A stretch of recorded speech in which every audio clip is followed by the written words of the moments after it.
Was it all just a dream? This is my fight song. Take back my life song. Prove I'm alright song. It was the night before the election, 2016. Everything seemed to be going as planned. Amateurs and experts alike had already called the election months ago. There's not going to be a President Donald Trump. That's not going to happen. Donald Trump is not going to be president of the United States. Donald Trump will never be elected president of the United States. He's not going to be president. Is there a path to victory for Donald Trump at this point? No. Do you still think she has a 100% chance of winning the election? I do. I'm not sure the Republican Party is going to survive. I would like to introduce to you the next president of the United States, Ms. Hillary Clinton. Thank you all, and thanks to Jay-Z and Beyonce. And thanks to Chance the Rapper and J. Cole and Big Sean. She had no idea who any of these rappers were, but it didn't matter.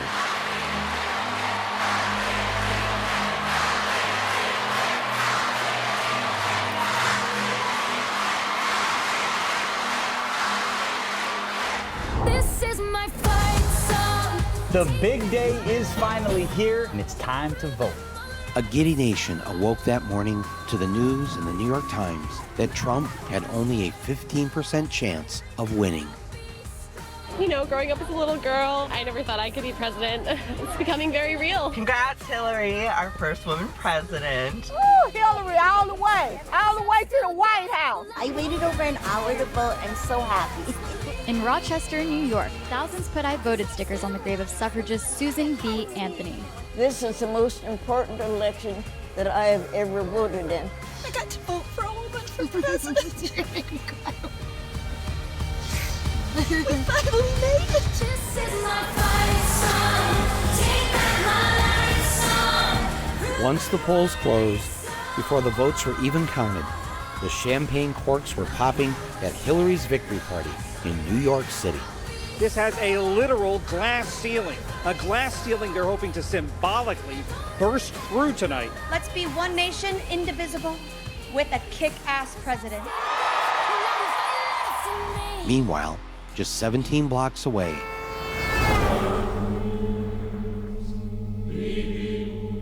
it's a decidedly small venue, perhaps the smallest one I've ever seen for an event like this. things were looking bad for the other candidate. The crowd was glum. GOP officials now fear that if Donald Trump loses by a landslide, he could take down their congressional majorities with him. Fox News seemed relieved that they wouldn't have to support this man for the next 4 years. I think Hillary's going to win. The betting odds on the presidential race are 3-1 in favor of Secretary Clinton.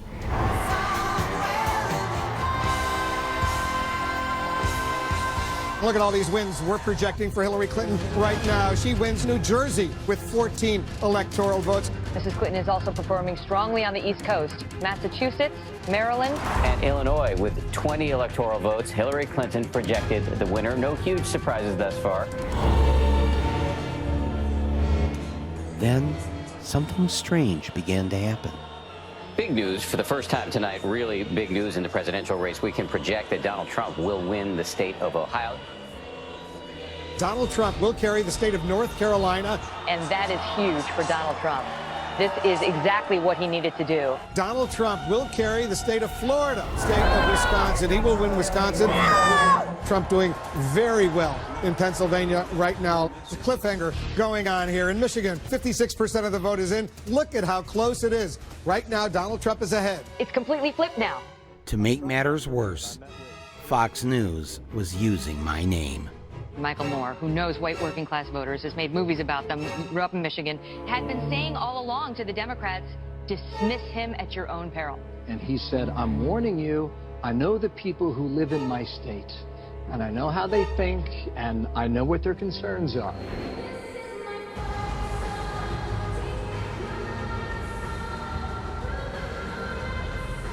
Everybody should head home. You should get some sleep. We're not going to have anything more to say tonight. This is a Fox News election alert. Donald Trump is the President of the United States.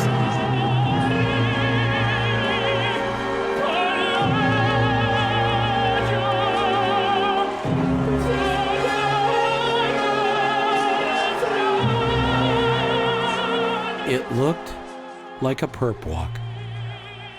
He had written no victory speech. Never did a group of people look as sad to win the presidency as this crowd.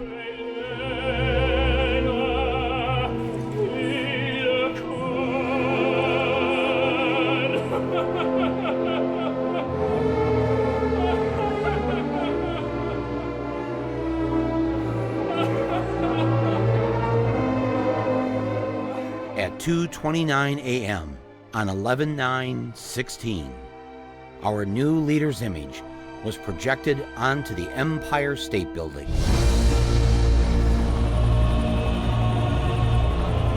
How the fuck did this happen?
Yes, it was the Russians.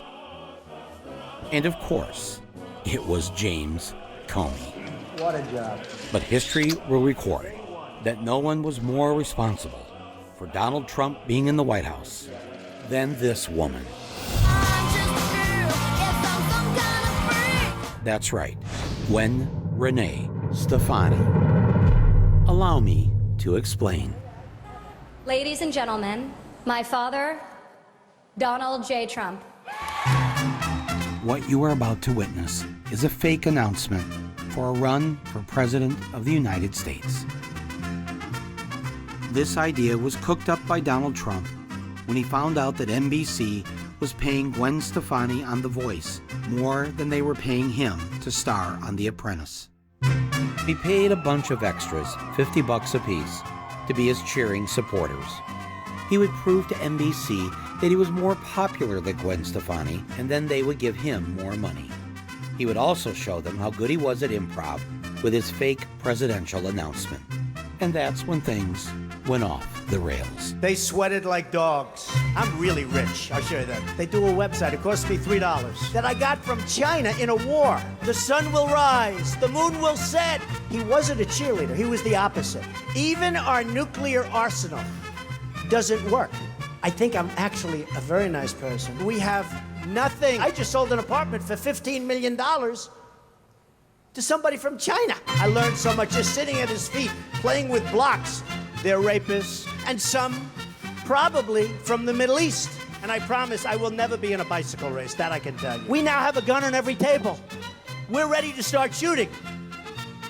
The American dream is dead. NBC says it's cutting business ties with Donald Trump. Donald Trump receives a pink slip of his own, citing his derogatory statements, calling Mexican immigrants rapists, drug dealers, and criminals. His plan backfired. He was now out of a job. Though he had no real plans to run for president, his sons encouraged him to go ahead with the 2 rallies that he had booked and paid for.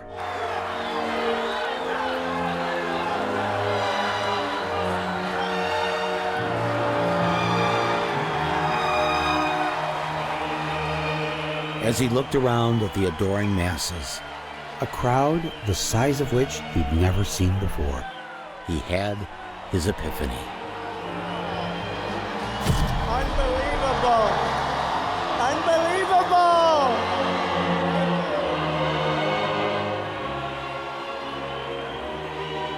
Maybe running for president wasn't such a bad idea after all. In fact, it was a brilliant idea. Fuck Gwen Stefani and fuck NBC. I'm going to be king of the world. There was no one happier with this decision than the nation's media. Trump was about to become their cash cow, and NBC could now put him on TV for free. First, he gave them a good laugh. We better be ready for the fact that he might be leading the Republican ticket. Next, I know you don't believe that, but I want to go on to write it down. Then, he started telling them what to do. But I want the cameras to span the room. Go ahead, fellas, watch. They don't turn them. They don't turn them. They don't turn them. Go ahead, turn them. Look, turn the camera. Go ahead. You with the blonde hair, turn the camera. Show them how many people come to these rallies. Then he started dictating how the interviews would be conducted. Hey, welcome back to Morning Joe. Let's bring in right now on the phone Donald Trump. How are you doing this morning, first of all, Donald? I'm doing good. I did a phoner. It's always good when they take you by phone. That means you're hot. We do phoners to meet the press. Donald Trump himself. Good morning, Chuck. Welcome back to Meet the Press, sir. Good morning, Chuck. I'm joined now on the phone from New York. It's so much easier, folks. You sit home. Hi, how you doing? How's everything going? And then, just for fun, he'd mess with them by keeping them waiting. Like on this day in Portland, Maine. Frontrunner Donald Trump expected to speak at a campaign rally in Portland, Maine. And waiting. So we're just expecting him to come out here in just a few minutes. And waiting. We're awaiting his remarks moments from now. Not on stage yet, as you can see. Once again, we're standing by live. The candidate is just not at the... Go ahead and toss it back to you. I think you're telling me Trump's coming out now, Craig? No, you're good. You're good, Hallie. You're good. Oh, I can keep going? He's not coming out yet. Thanks.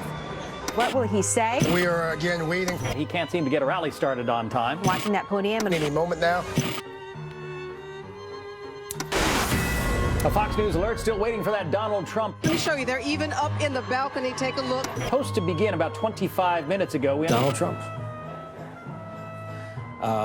False alarm. A bunch of people coming.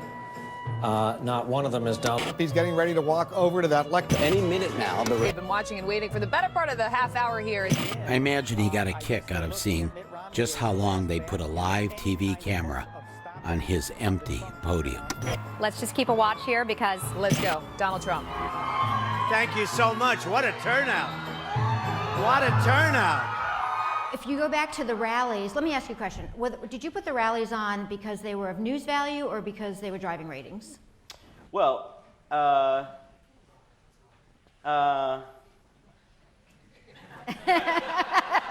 Man, who would have expected the ride we're all having right now? This is pretty amazing, and, who would have thought that this circus would come to town? But, it may not be good for America, but it's damn good for CBS. That's all I got to say.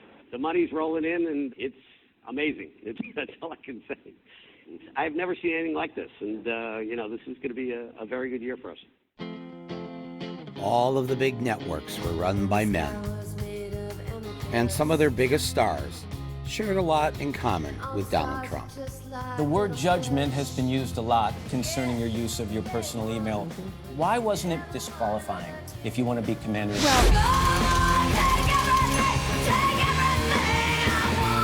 She has to learn to do it with humor, and when she doesn't now, she's being kind of aggressive. And I'm Mark Halperin. And I'm Donald Trump. Do you think the email crisis contributed to the question of trust? It was certainly not a choice I would do again. Okay, I want to hear you out on this. You've said, I'm sorry, That's I right. made a mistake. That's it was right. the wrong thing to do. That's right. Fox News has a secret formula, and we're never going to tell anybody what it is.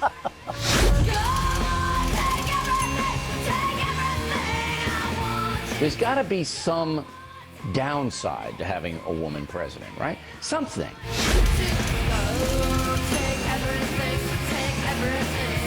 Hold it. Let's get some more air conditioning. Hey, Matt, turn up the air conditioning. Up the air conditioning. This malignant narcissist, the one on the right, has always played the media for suckers and gotten away with it. I should know. Back in 1998, Trump and I were booked together on Roseanne Barr's new talk show. He did not know that he was scheduled to appear with me. I was all set to take him down, but he wanted nothing to do with it. I saw he was getting ready to leave. Tell her. Have a good time. Excuse me, Mr. Trump? Roseanne's producers asked him to hold up and came and spoke with me and begged me to go easy on him. I don't know. He was scheduled to be on Politically Incorrect with me, and when he heard I was on, he skedaddled. So. Did he really? Yeah. We're not, we're a daytime show, so there can't be... What does she want to do? She would love to have you both out there. Maybe asked him? No. You were the easy ones to see. Right. Get you on board, then... I didn't want Trump to walk, which would screw up Roseanne's show, so the next thing I knew, I was playing nice. I've been on unemployment 3 different times in my life. But you know what? Neither one of us was ever $1 billion in the hole. I was down, almost about 900 million in a negative sense. Oh, Instead of asking him which Russian mobsters bailed him out of his billion-dollar debt, I just decided to make a joke. And what unemployment line were you standing in? I was doing that. I did learn one interesting tidbit. He had seen my movie, Roger and Me. I tell you, I loved what he did. Oh. If I was Roger, I wouldn't have liked it, but I enjoyed it. I hope he never does one on me, though.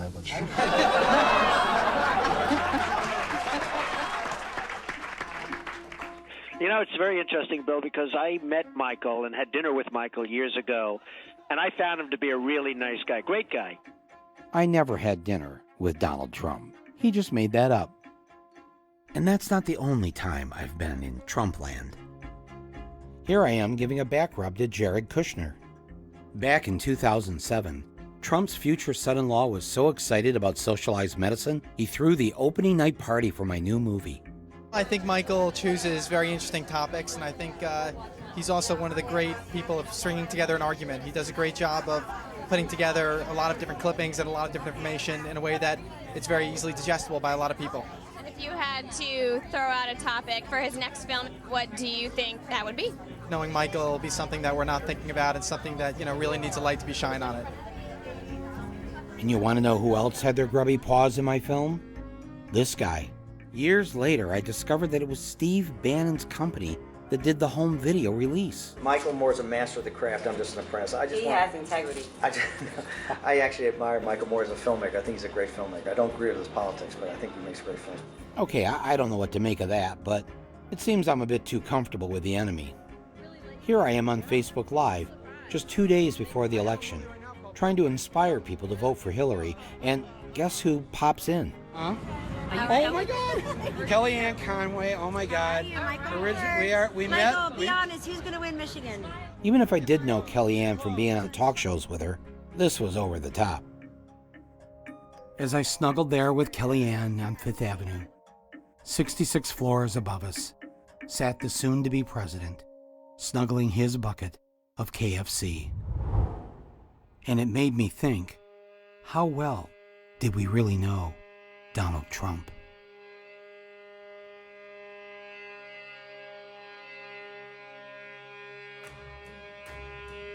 She's really a beautiful baby, and she's got Marla's legs. We don't know whether or not she's got this part yet, but time will tell. You're going up the escalator? I'm going to be dating her in 10 years. Can you believe it? Who is his favorite? I'm going with Ivanka. I'm going with Ivanka.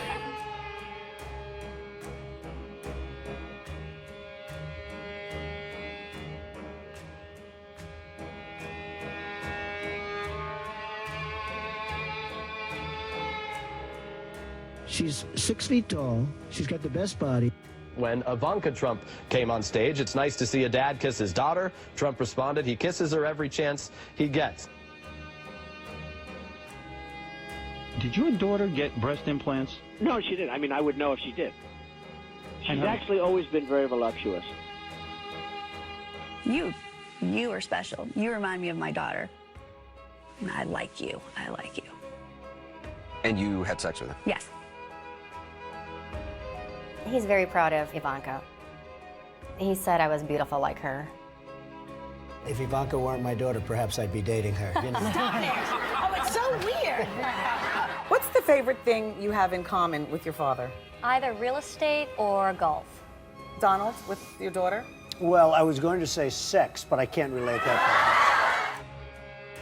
Does this make you feel uncomfortable? I don't know why. None of this is new.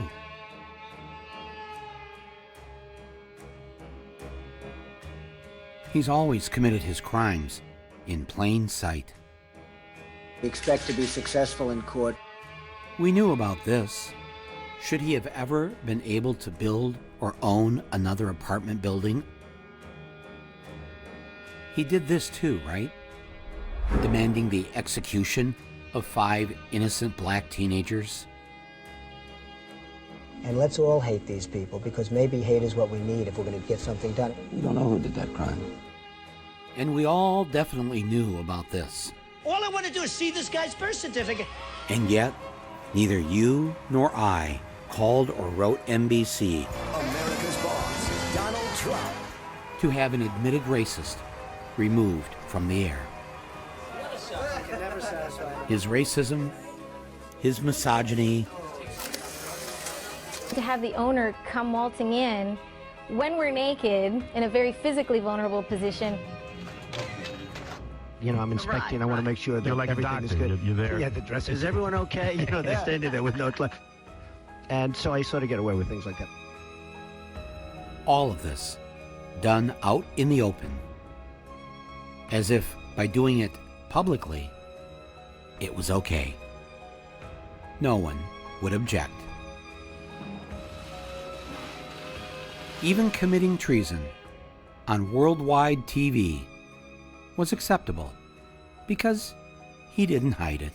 President Putin was extremely strong and powerful in his denial today.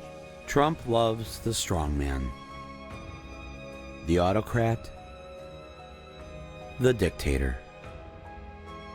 Take these 2 strongman CEOs. They go way back. The one on the right became the governor of Michigan before the one on the left became the president of the United States. Before Donald J. Trump would be unleashed on the world, we here in Michigan got a coming attraction for what you would all soon experience. It began in 2010 when a Republican named Rick Snyder was elected governor of Michigan. He had no experience in public service, but he was very, very good at foosball. Oh, not again! And he was very, very rich. He had been CEO of Gateway Computers. You remember, right? The piece of shit computer? And he told the voters of my state that he was going to run Michigan like a business. I was hired to serve our citizens. They're my customers. Ah, yes. We're the customers. The customers of the big business that he was running. the ones that would pay for his billion-dollar tax break for the rich. The Michigan business tax is gone. Emboldened by his victory, he was not satisfied with just being governor. He wanted more power. And how do you get more power? You scare the people and declare an emergency. Governor Rick Snyder appoints an emergency manager. Prop 1, the emergency financial manager. Citizens got their emergency manager. And it is official. State police and a security team out to try and keep peace. The emergency manager bill is now a law. Governor Snyder signed the emergency manager law. Even though there was no emergency. He staged a coup. He removed from power the elected mayors and city councils of Detroit, Flint, Pontiac, and Benton Harbor, and installed his cronies to run them in the way that he saw fit. This was a premeditated plan to reduce and privatize public services so that corporate people like him could make more money. People don't think that this is happening in the United States.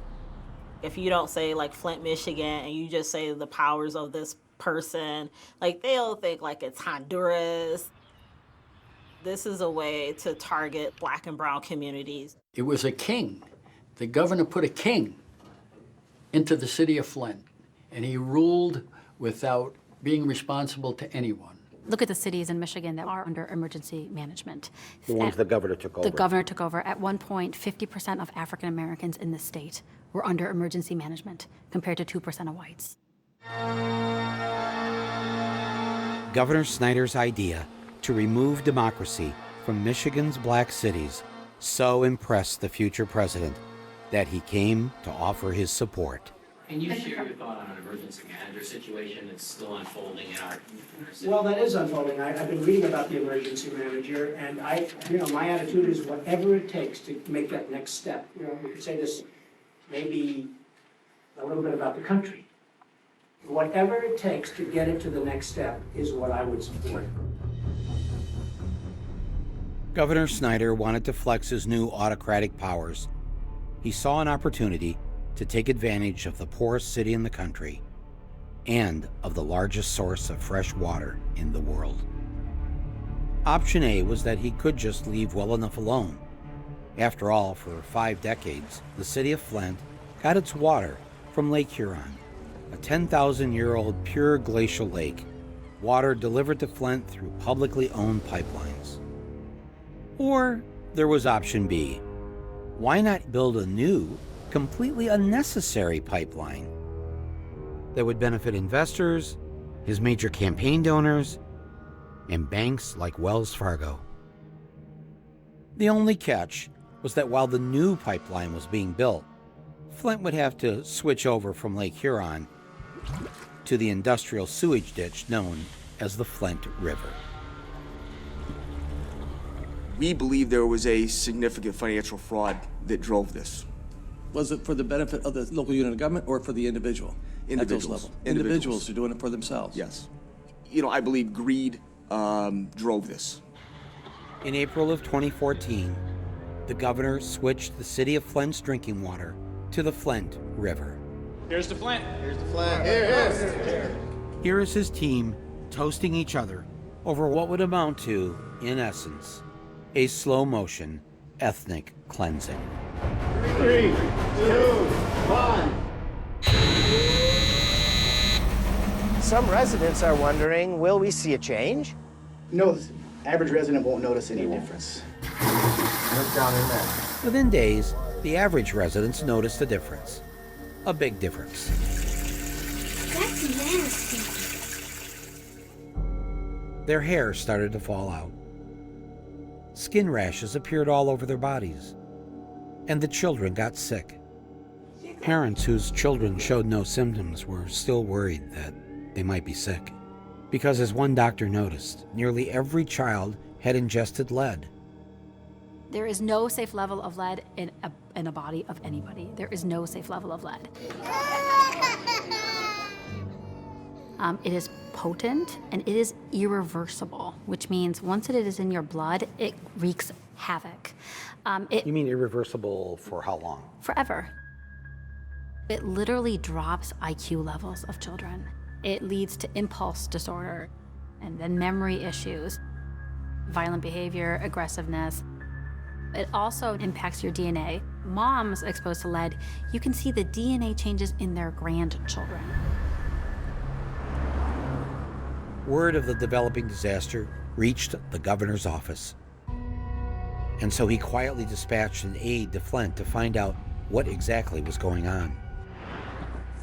The report came back with bad news.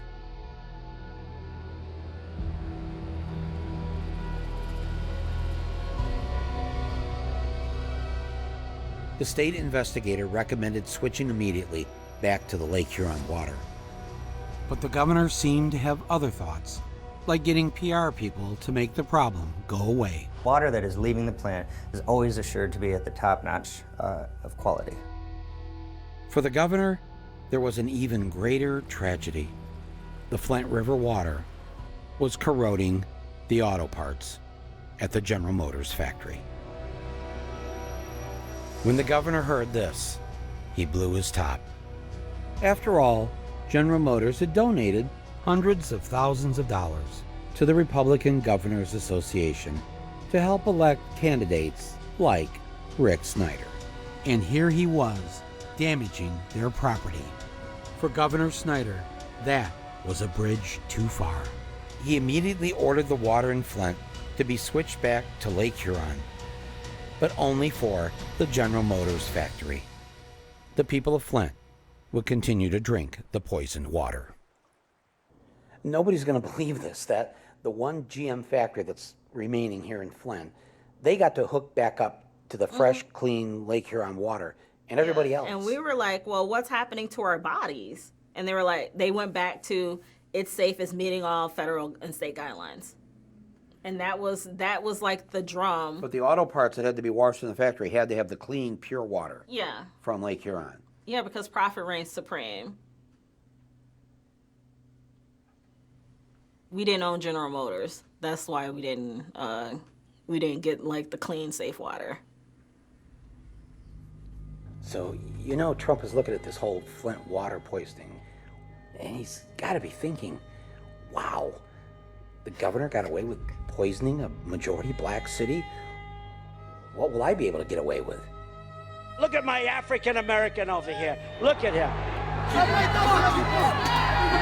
home and get a job. Go home, get a job. Yeah, and if there's a group out there, just throw them the hell out. Knock the crap out of him, would you? Seriously. I will pay for the legal fees, I promise. Now, there's a remnant. Yeah, he's right there. Hello. Uh-oh. In the good old days, they'd rip him out of that seat so fast. Build that wall. Build that wall. Build that wall. Build that wall. We are going to make America great again. I will tell you that our system is broken. You know, most of the people on this stage I've given to, just so you understand. Before 2 months ago, I was a businessman. I give to everybody. When they call, I give. And you know what? When I need something from them, 2 years later, 3 years later, I call them. They are there for me. So and that's a broken system. He was right. It is a broken system. So he decided to break it some more by eliminating all 16 Republican contenders. You're not going to be able to insult your way to the presidency. Just excuse me 1 second. Well, this guy's a joke artist, and this guy's a liar. One by one, he took down the Republican elites. Donald Trump said, quote, "Look at that face. Would anyone vote for that? Can you imagine that, the face of our next president?" And boy, did it feel good watching him neuter the final Bush. They lied. Okay. They said there were weapons of mass destruction. There were none, and they knew there were none. We should have never been in Iraq. I am sick and tired of him going after my family. Excuse me, 1 second. No. I didn't want to get Donald, you cannot take more energy tonight. I like that. Get back in the business of creating a more peaceful world. Please clap. After destroying the Republican Party, Trump decided to outflank Hillary on the left. Unlike her, who voted for the war without knowing what she was doing, I would not have had our people in Iraq. Taking one position after another that was more liberal than hers. Don't vote for a Wall Street sellout like Hillary Clinton. You made 3 speeches for Goldman Sachs. You were paid $675,000. That's what they offered. On days where she would make 1 or 2 campaign stops. Hillary Clinton attending a number of private fundraisers, building those campaign coffers. Trump was holding big rallies in important swing states. You know, it's not a good sign when your campaign is sending cardboard cutouts instead of you. Her approval ratings are still underwater, and so better to send in either surrogates who are more popular or surrogates who can sort of fly under the radar and just visit with volunteers. And make sure that your bumper sticker is just big enough so no one can see it.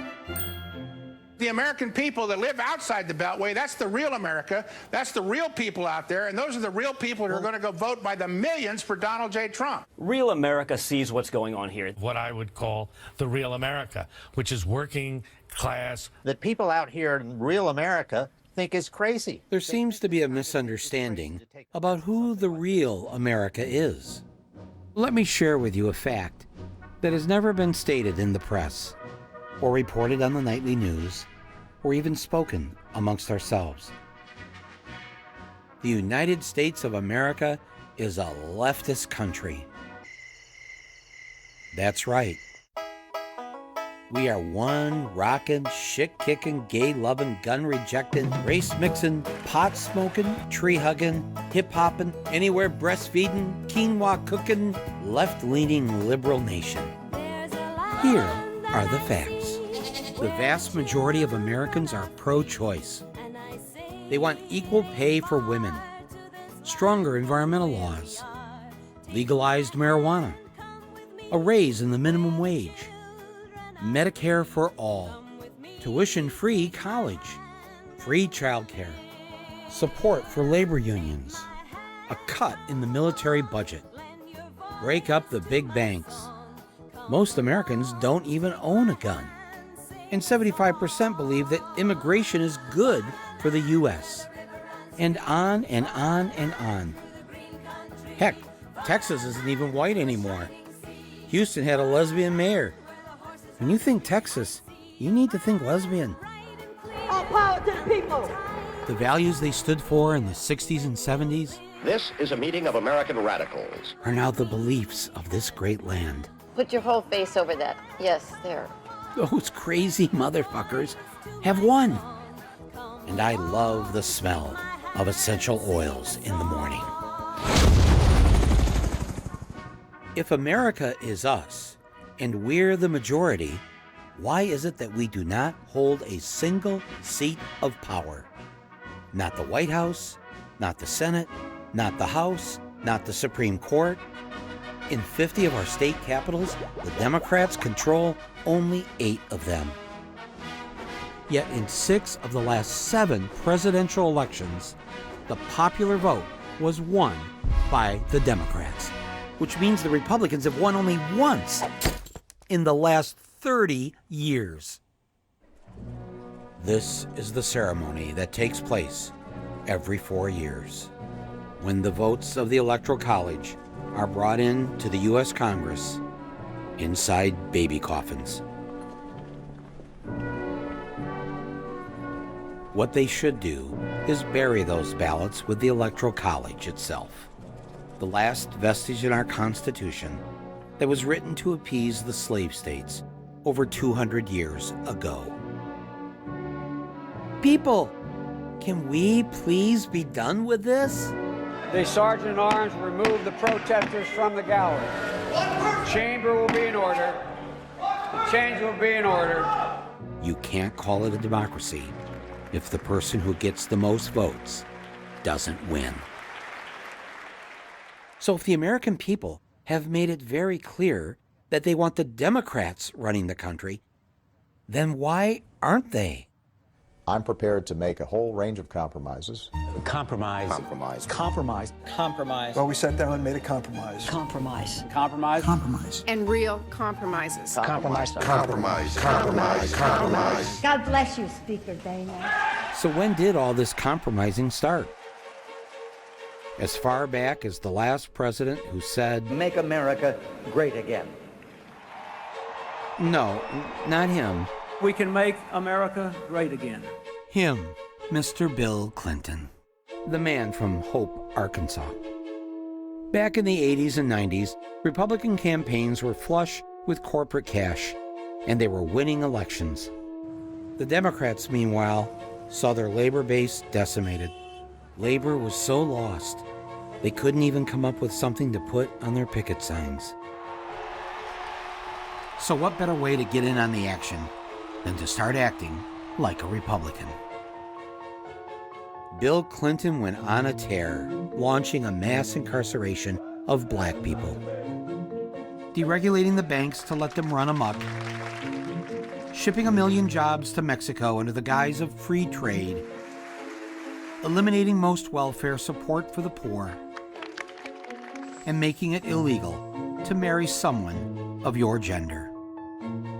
That you might have started asking yourself why you should even be participating in the political process. Millions began to drop out. The 100 million non-voters of America were essentially the country's largest political party. Yet neither the Democrats nor the Republicans sought their vote. As the Democrats became more like Republicans, so did the entire liberal establishment, led by the paper of record. Our source was the New York Times. Catering to big business, minimizing social movements like Occupy Wall Street, and cheerleading every war we got into.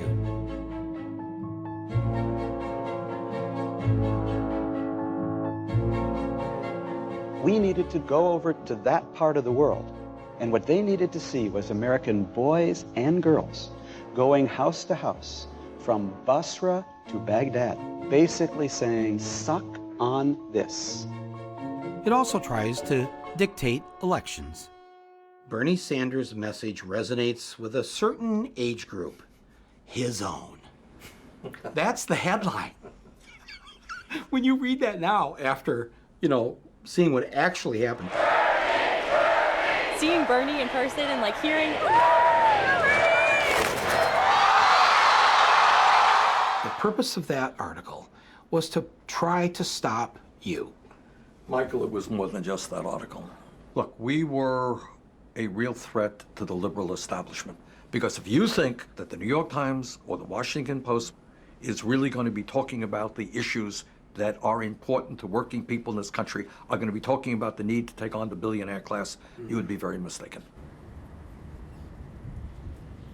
People believed Bernie, and he was sincere in what he was saying. They believed if he got elected, he was going to do these things. Right. I was a big Bernie person, and Bernie won every single county in West Virginia. Counties? Yes. Every single county went for Bernie, and in Mingo, Hillary came in third place behind somebody named Paul Farrell. I don't even know who that is, okay? Even though Bernie Sanders won all 55 counties in West Virginia, with Hillary not winning a single county, the West Virginia Democratic Party went to the Democratic National Convention and told this lie to the American people. West Virginia, how do you cast Madam Secretary, 19 votes for the next president of the United States, Hillary Rodham Clinton, and 18 votes for Senator Bernie Sanders. A single lone West Virginian did her best to put her little homemade sign within the camera frame so that the American people would know the truth. The West Virginia Democratic Party decided to alter the results of the West Virginia primary by ignoring the will of the people and adding their own super delegates, i.e., party loyalists, people picked by the party hacks. Just like all the state Democratic parties did. Indiana, Michigan. Hillary Clinton. Montana. Hillary Clinton. New Hampshire. Hillary Clinton. Rhode Island. Hillary Rodham Clinton. Vermont. Hillary Clinton. I move that the convention suspend the procedural rules, and I move that Hillary Clinton be selected as the nominee of the Democratic Party for President of the United States.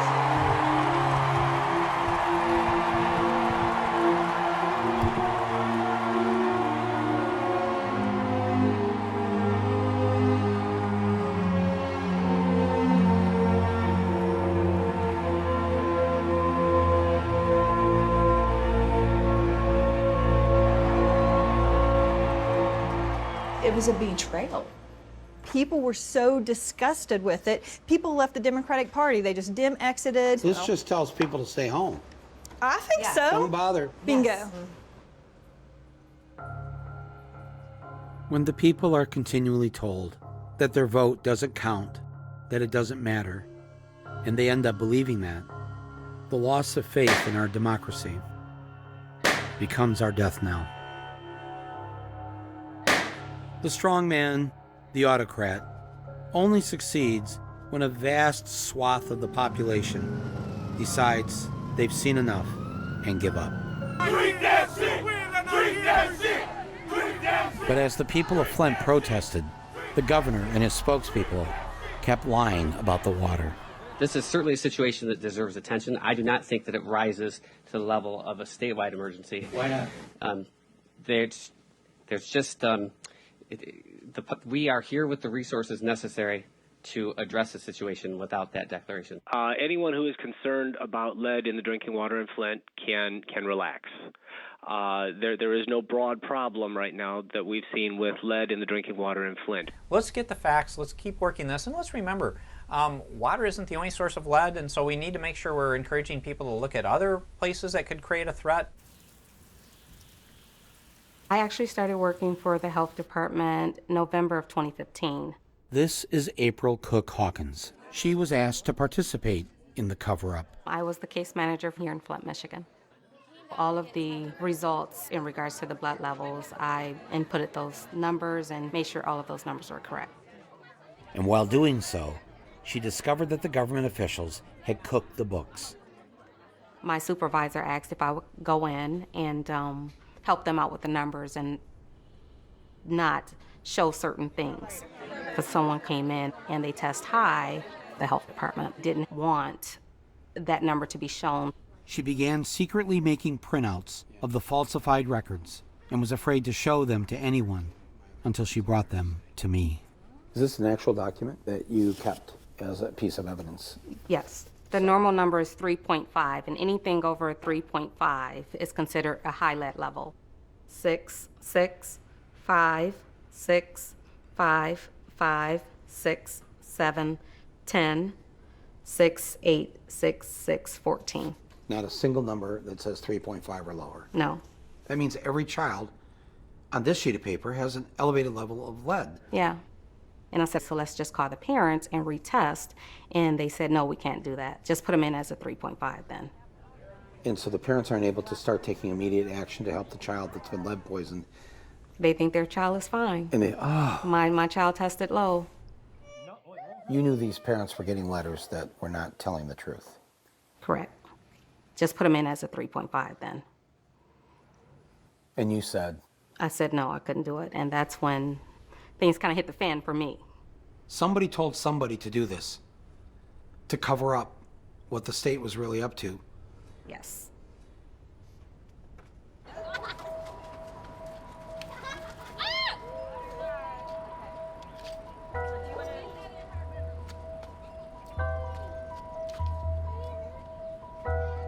I look at the lifestyles of the kids that's being born into this.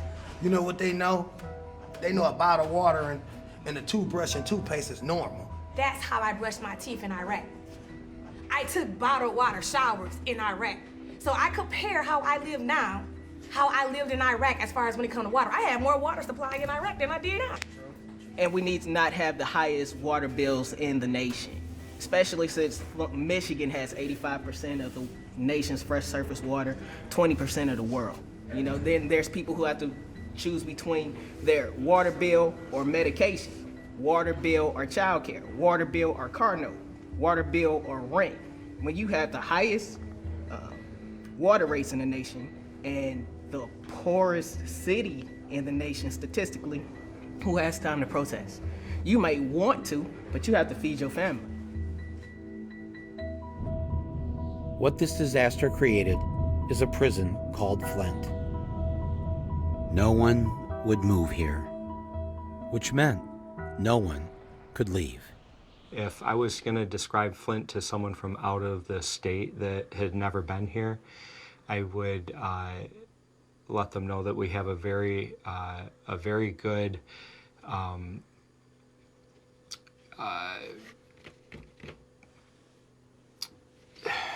So that is usually the most common question. People say, why don't you just move? Would you buy my house for what I owe on it?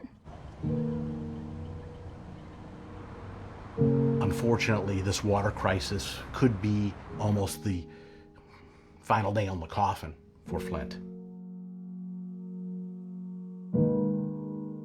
And then people started dying of Legionnaire's disease.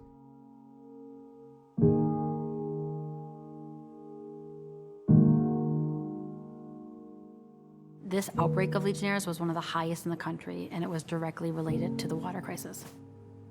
This is the family of NBA star Flint's own Roy Marble. They lost their mother to Legionnaire's disease, which she contracted from the contaminated water at Flint's hospital. And I miss her so much. I do. And I wish to this day I would have just taken my mom to Ann Arbor. I wish I would have. I wish I would have. And they knew what was going on. That's the sad part about it. They knew what was going on.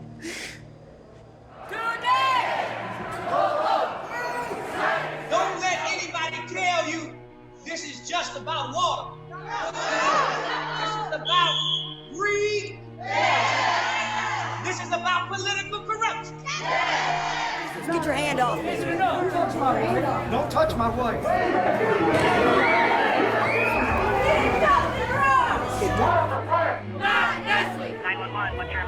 We had a group of protesters. Do you see any weapons? Medical mortars here.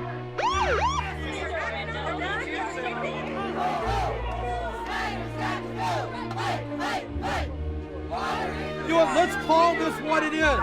It's not just a water crisis. It's a genocide. It's a racial crisis. Genocide. It's a poverty crisis. That's right. We need the President of the United States here. We need federal help. We need FEMA. We need the EPA. We need the CDC, and we need the Army Corps of Engineers. What did you know, and when did you know it? You're asking 3 questions now. Okay. And that goes to your point about being civil. In many respects, you haven't been the most civil about this whole situation.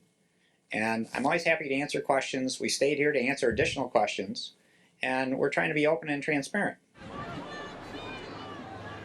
He had been anything but open and transparent. Thanks to an investigation by the Michigan ACLU, the public learned that the governor's office had covered up the poisoning of Flint for nearly a year and a half.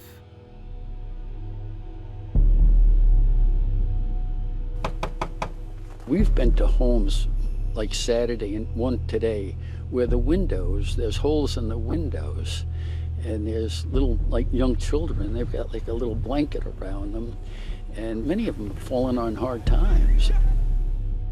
I saw 2 babies shivering, and I'm bringing them bottled water, and the mother thinks I'm like the second coming. You know what my thought was? Well, no, my thought was, I thought, that son of a bitch. That's what I thought. The governor. To do that to our people. Right. He should be charged criminally. Once he was advised by his chief of staff that the water had lead levels above what was acceptable, and he continued the program, didn't bring it to anyone's attention, any of his administrators, in fact, fought it, that makes it an intentional act. So for every hour after he knew that water was essentially poisoning these children, it's a criminal act. I think it's a criminal act.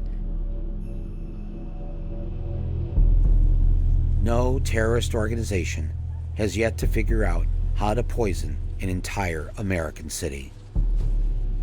That took the Republican Party of Michigan and its CEO governor to pull off.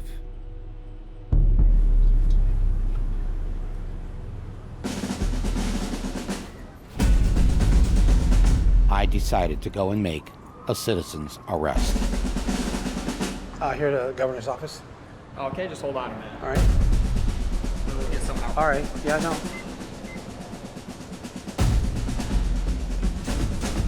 Hey, how you doing? Ari Adler, Governor's Director of Communications. Oh, great. Oh, thank you. Thank you very much. Sure. So, well, I'm here to make a citizen's arrest of the governor, and I'm wondering if you could help facilitate that for me. Okay, no, Governor's not here. For poisoning the people of Flint.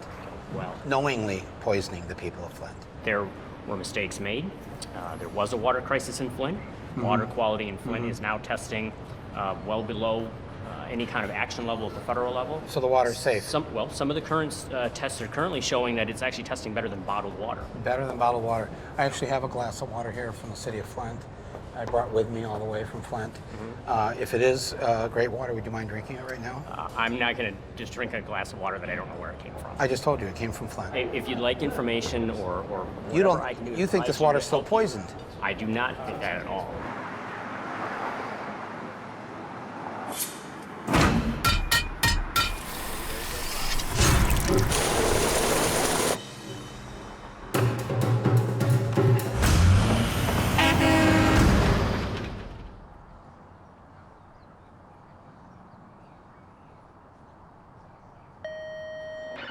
Governor Snyder? Hello? Hello? Hi. It's Michael Moore. Are you home? He's not coming out. All right. Let's hose him down.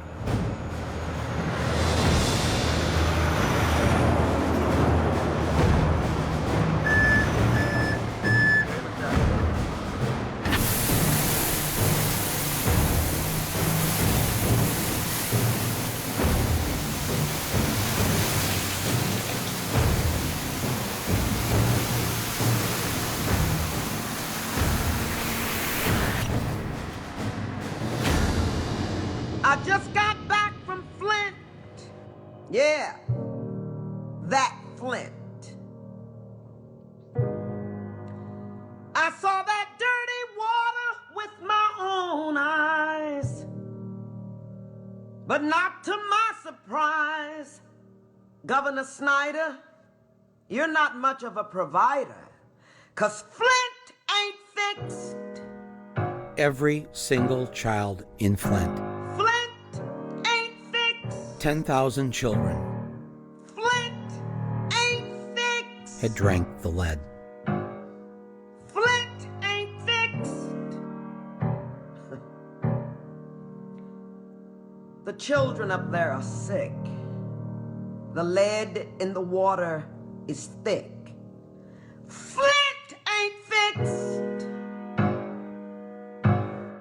I wasn't born here, and we came to this country very much for that American dream.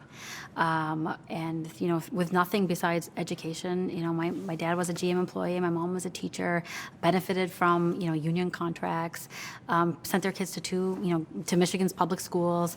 The American dream worked for us. It worked for me and my family the way that it does not work for the kids that I take care of in my clinic every day.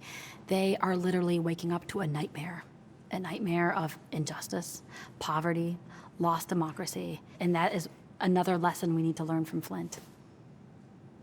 Maybe that's why it's called a dream, because it's not a reality for everybody. No, it's not. Right? Yeah, there are multiple Americas.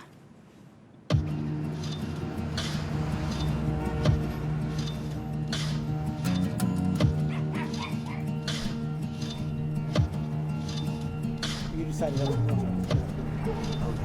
People are scared to challenge. You deploy because your nation sends you to these places.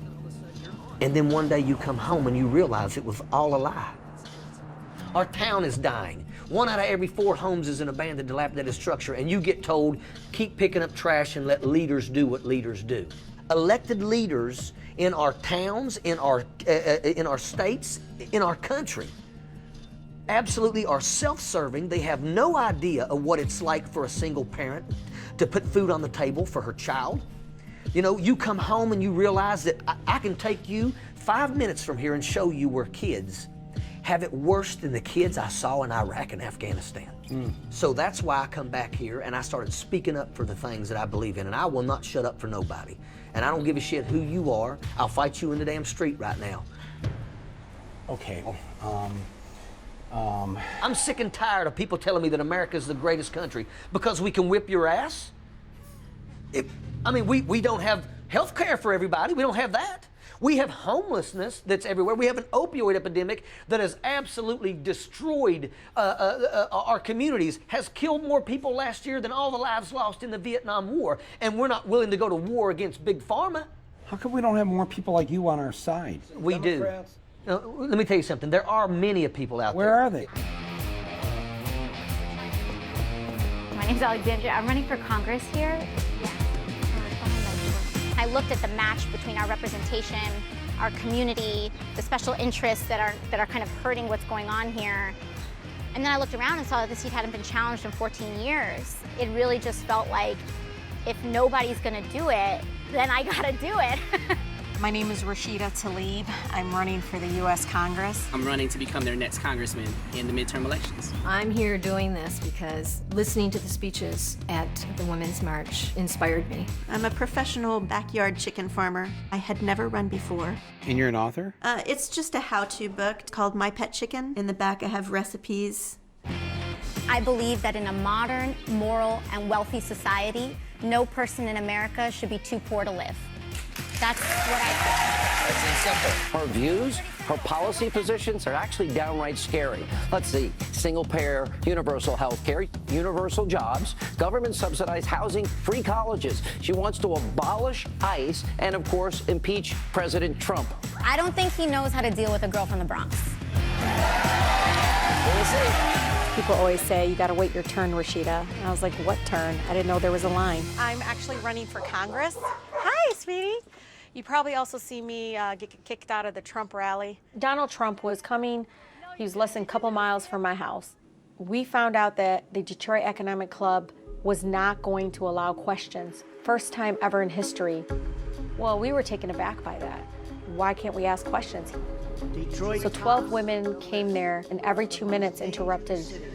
In terms of violent crime. Asking questions about what is his stance on labor organizing? What's his stance on sexual harassment? Today I will outline my economic vision. In the coming weeks,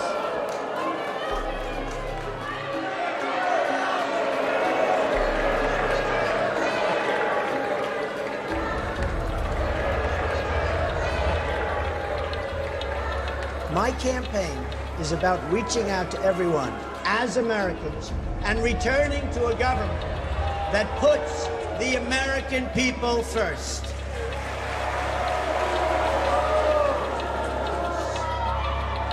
My question was, have you read the Constitution? What part of the Constitution?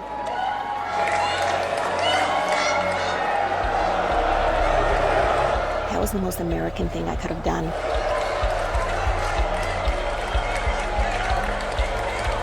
A lot of my colleagues said, oh, it's a little too aggressive. A Democratic state senator called and said, do you think that was really necessary? And two of my Republican colleagues were like, really proud of you, girl. You know, I don't agree with everything, but good for you. There's a sense of respect, ironically, from the other side for the way I approach issues. One thing was abundantly clear. These candidates were fighters. People deserve someone who are going to fight for the people and not for corporations. To be able to encourage someone to run for office, man, it is truly the lack of political will from our Democrats. And their backbone is literally just missing, right? And you put both of those components together, and then on top of that, you taking money from the same folks the Republicans taking money from. The Democratic Party should be recruiting extraordinary, ordinary Americans that actually get on the same bus as their constituents. Actually have kids in those public schools and understand what it feels like for a teacher not to get paid real salaries or lack of resources, right? The definition of electoral insanity is trying to re-elect these same guys over and over again and expecting our country to be any different. For the first time, Democrats will have an all-female statewide ticket. And on that list, Rashida Tlaib. She is poised to become the first Muslim woman in Congress. We're not ready to give up on the party. We're just ready to take it over. And let's put some people in there that get it, because we felt the Take it over. Take it over. Take it over, Michael. It was already being taken over.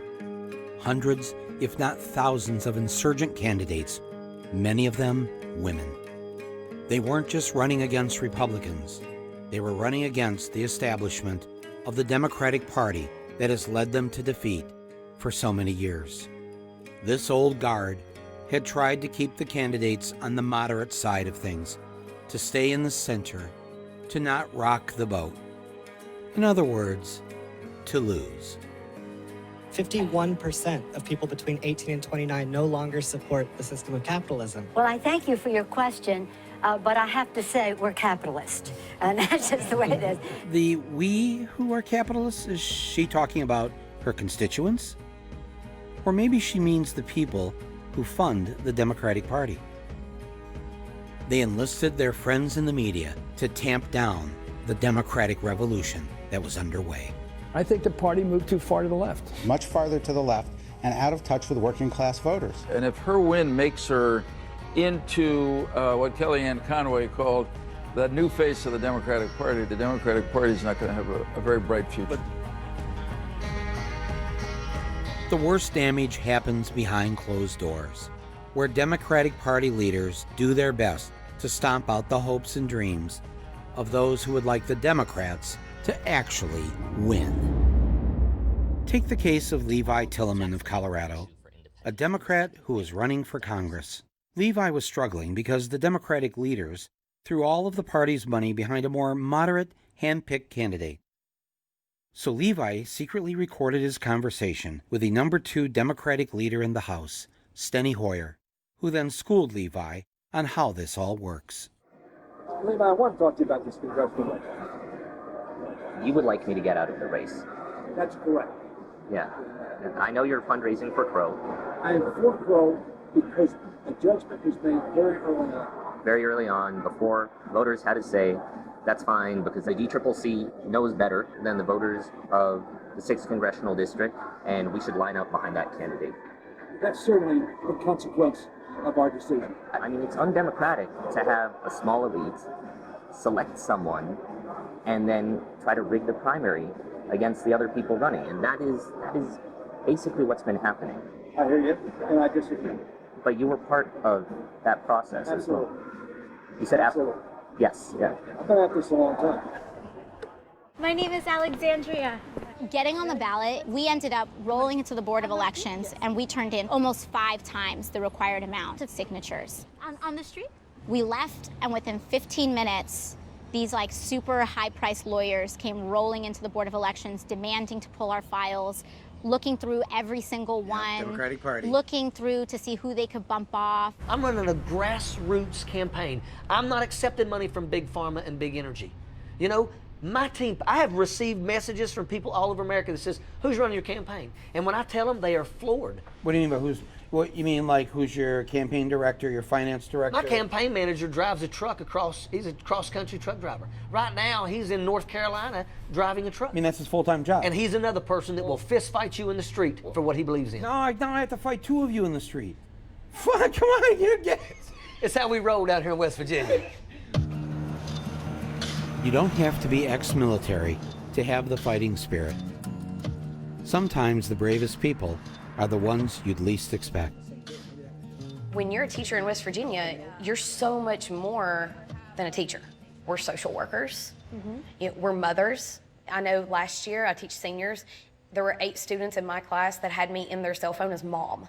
That was how I was listed in their contact. So, as mom? Mom. Yes. You were the mother figure because their mother abandoned them 5 years ago. Their mother died of a drug overdose. I've had all of these situations that's happened.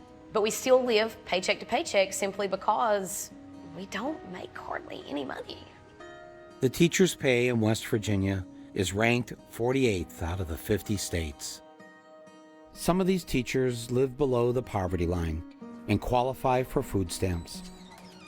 I think every teacher in West Virginia knows several that's in that situation. In addition to teachers being on food stamps, things were about to get even worse. Not only was their health insurance going to double, they also started this thing called Go 365. It's a kind of a wellness program. Go what? Introducing Go 365. To even get health insurance, teachers were being forced to buy and wear a Fitbit device. The Fitbit would track all their physical activity all the time. And if you don't register enough steps into the online database, then you pay a $500 penalty at the end of the year.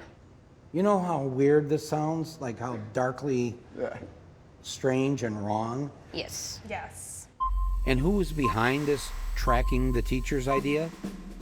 A man named Justice. Governor Jim Justice. Nobody loves education more than me. Nobody loves our teachers more than me. Tonight in Pineville, a meeting was held to discuss changes to the Public Employees Insurance Agency. If the Fitbits could measure pissed off West Virginian teachers, they'd be lighting up right about now. But the leaders of the teachers union weren't much help. They discouraged a statewide strike. Our union reps, they've told us about all the risks. We could lose our job, we could lose our seniority, we could lose a day's pay, we could lose all these things. I just said, guys, listen, the eyes of West Virginia are on us right now. If we can just have the courage to step out, other counties will follow. This was the chilly scene outside Point Harmony Elementary Friday morning. Upwards of 50 teachers lining the sidewalk, all on a mission. The teachers decided on their own to go out on strike and do it by themselves, one school district at a time. Alameda County is on the courthouse steps. People are chanting, we're Facebook live streaming that, and other counties are commenting on there and saying, I wish I was there. It escalated really quickly. So 4 go out, then 7 go out. And then 55 of 55 counties. The strike will go on in all of them tomorrow. It is unlawful to have a work stoppage. The teachers were warned the strike is illegal. They face anything from being fined, being fired, to going to jail. But for them, it was worth risking jail to get what they wanted: a 5% raise and health insurance without Fitbits. The teachers weren't alone, because the bus drivers and other school staff were part of the same strike. Except there was one problem. Over half the school children in West Virginia got their breakfast and their lunch at school. So the teachers decided to prepare food for the students during the strike. The group not only packed the bags, but also hand-delivered them to each student's home. Oh, my stars. Make no mistake about it, they want the voice of the working class citizens to be gone. If you are not a member of a labor union, you better become one. If you noticed, many days they had red bandanas wrapped around their necks, and they're proud of that. The bandanas have a special meaning going back to the 1920s, when tens of thousands of coal miners went on strike, wearing red bandanas around their necks to identify themselves as pro-union, and thus popularizing the term redneck. And you might think it might be a derogatory term, but from where we're from, that is a term of pride. That says we will not back down. The labor unions across this country needs to take up the red bandana and needs to put them around their necks and say we are tired of being overlooked, mistreated, underpaid, overworked, understaffed. We're tired of it. Public schools in West Virginia will remain closed today. The third day of a statewide strike by teachers and other school employees will be closed tomorrow for a 4th day. Already lasted 5 days. Like true rednecks, the teachers stood firm. Those people in that Capitol right now wouldn't be here if it wasn't for them teachers. But the union leaders reached a compromise with the state. We believe the best course of action at this time is to return to school tomorrow. The union leadership had sold out. They got the teachers less than what they wanted and left the bus drivers and the lunch ladies out in the rain. It's a Band-Aid on a shotgun wound. The teachers rejected this and insisted that the bus drivers got the same raise that they wanted. They continued to stay out on strike.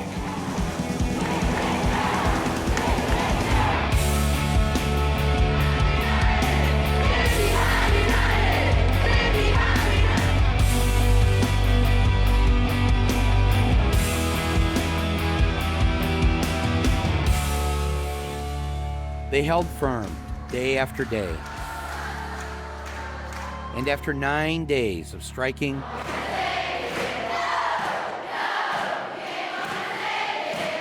and singing Twisted Sister, the teachers finally won the raise they were fighting for. Not just for themselves, but the same raise for the bus drivers, the lunch ladies, and everyone else. Oh, and the Fitbits? They were finito. The moment we won, we celebrated for like 5 minutes, and then we put the rest of the nation on notice. And it's starting to spread all over Kentucky. Arizona, North Carolina. Oklahoma is pissed off. Now on Monday, teachers right here in Colorado will join in the walkouts.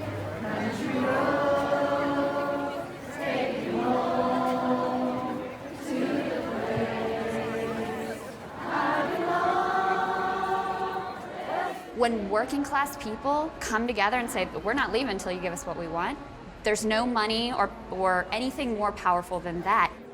And that's why politicians since the beginning of this country, they have tried to divide people by race or gender. Right. And so that's, the Republicans do it, but you know what, the Democrats do it too.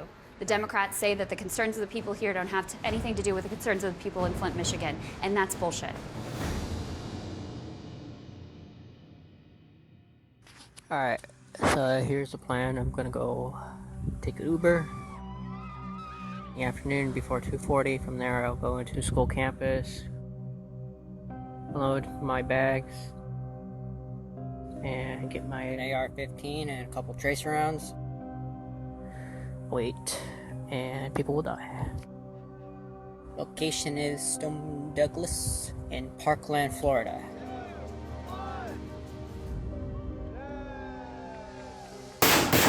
Holy shit! Oh my god! Oh my god!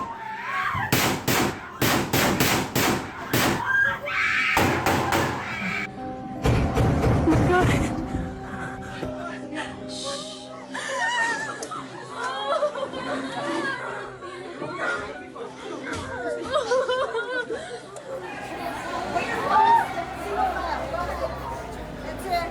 Teachers, make sure you stay with your students, okay?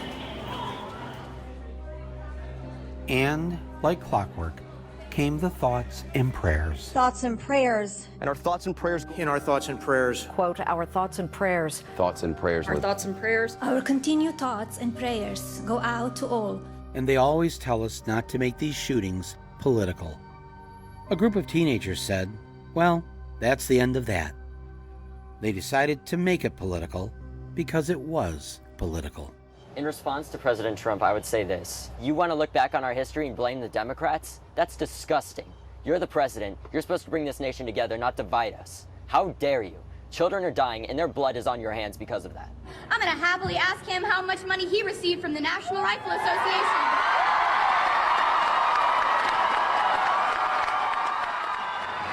It doesn't matter because I already know.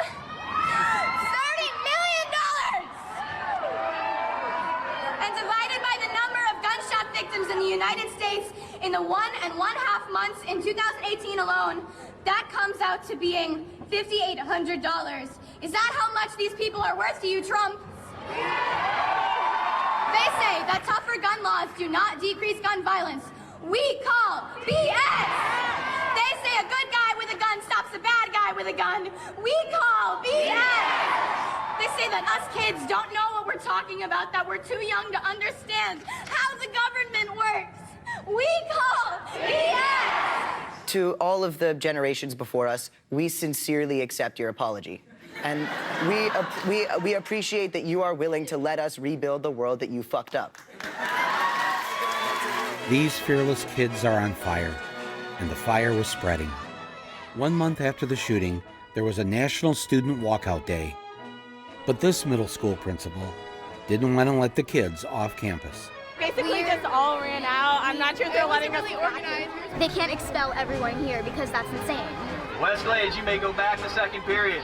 We were able to go because so many people, there's one person can't stop at least over 500 kids. West Glades Middle School, you may go back the second period at West Glades. The tweens had tasted power, and they now knew that the adults are, well, kind of just a bunch of ineffective dweebs. We want change! We want change! This was a bona fide political movement, and I was there to see it for myself. The Parkland students invited me into their secret headquarters.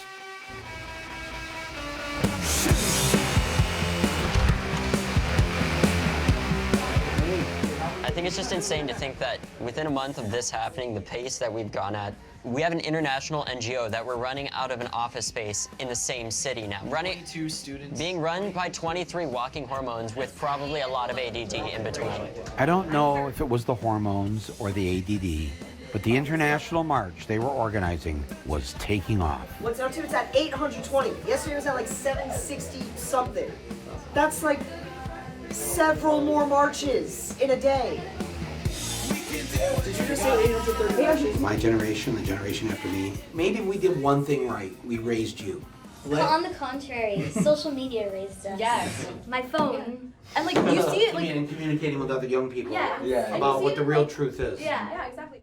One of the fake news networks, CNN last night, was saying, I want teachers to have guns. I don't want teachers to have guns. I want certain highly adept people that understand weaponry, guns. If 20% of the teachers have guns, it may be 10% or maybe 40%.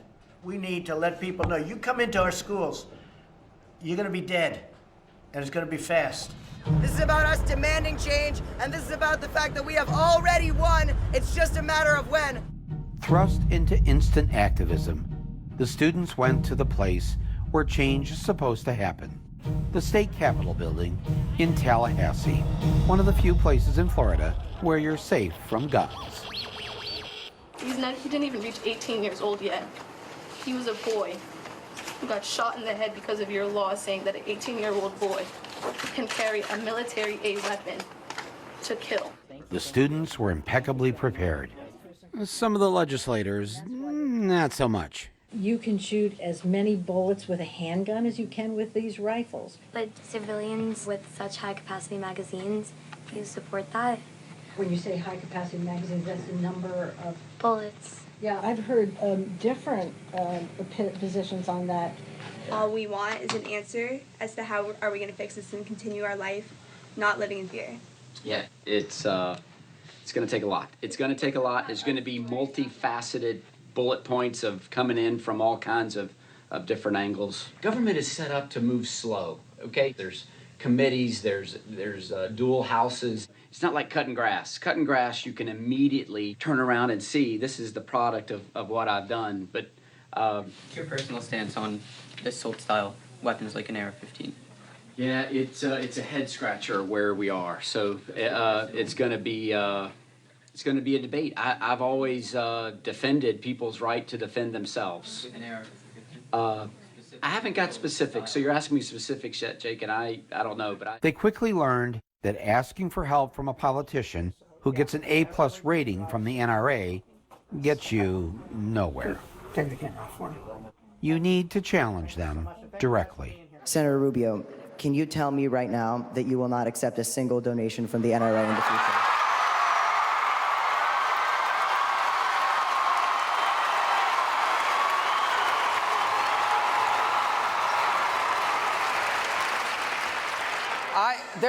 That is the wrong way to look. First of all, the answer is people buy into my agenda. You can say no. Number second, well, Or another option is to vote them out, even if you're too young to vote. I get tweets from people, they're like, hey, I'm a mom from Tennessee. I've never voted before, but I'm gonna vote now. So you're getting people that who are non-voters Yes, are telling you I'm gonna vote. at all these marches, we're having booths to register yourself to vote, because we know that we're going to be the generation that are going to vote those people out. Case in point, this guy. Maine Republican Leslie Gibson, running unopposed for state representative, tweeted about a Parkland shooting survivor, calling her a skinhead lesbian. They're already down, and he knocked them even down more by saying that. That wasn't very nice of him. After Gibson's hate speech, David Hogg had immediately put out a call to action on Twitter. And sure enough, in District 57, there's a candidate who was unopposed. He now has competition. 28-year-old Aaron Gilchrist of Green submitting the necessary amount of signatures required by the Secretary of State's office to run. And then this happened. Guys. Breaking news. The guy who called Emma a skinhead lesbian who is running unopposed as of like a day ago. Yes. And we dropped out. Oh my God!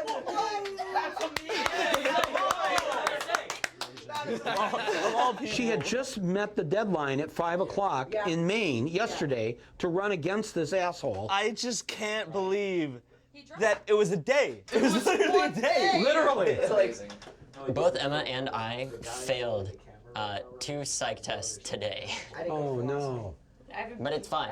We're changing the world. Like, in hindsight, I'm not going to care about that. What I'm going to remember about this day is getting that woman in Maine, like, pretty much in office. Yeah, not your psych test. Yeah. Another memorable day was this one. Welcome to the revolution. Teenagers organized this all by themselves. No adults were allowed on stage to speak. And with over 700 marches underway in American cities and another 100 globally, it was the largest single day of protest in the history of our nation's capital. Raleigh, North Carolina, Tampa, Florida, Central Los Angeles, all echoing the same message.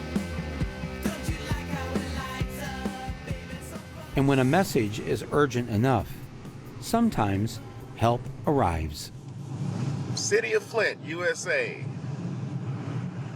May 5th, 2016. POTUS has arrived. The people of Flint had one last beacon of hope. We were all invited to this big thing where the President Obama was going to speak to us about the problem. Oh my gosh, this is so cool! Oh yes! Oh yes! It's finally here. We've been waiting. Once he can make a conscious decision to push this with urgency. While President Obama was on his way to the event, Governor Snyder thought he'd take to the stage and warm up the crowd.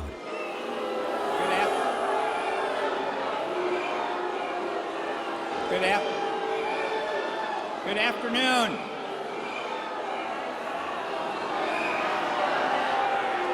Good afternoon. I understand why you're angry and frustrated. Not like we do. I want to come here today to apologize. It's too late! It's too late! It's too late! We already sick! We have a short-term water crisis that needs to be repaired.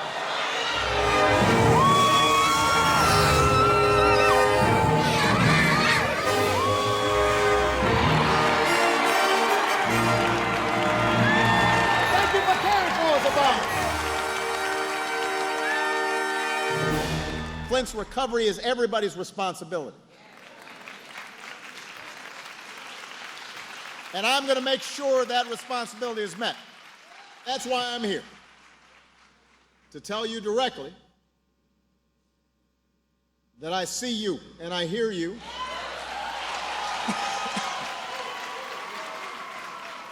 We invest.